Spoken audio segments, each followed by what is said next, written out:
चले कौक सुन चलो चल नहीं आने कहीं कहीं कौक सुनो चले आया Balik junior senior ke sana sing solo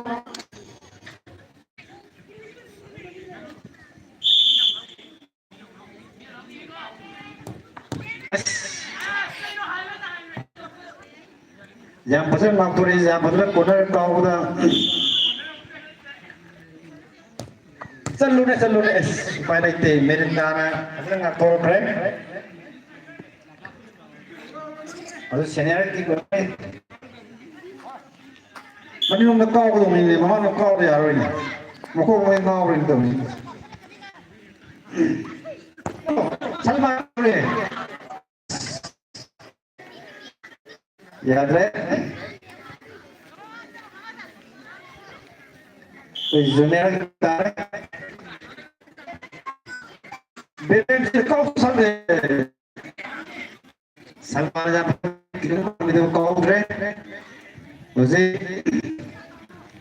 senior की कॉर्नर किक तारे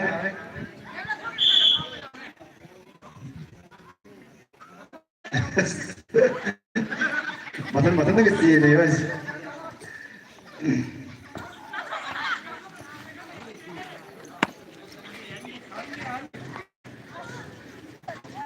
kalau han sini masih kita kalau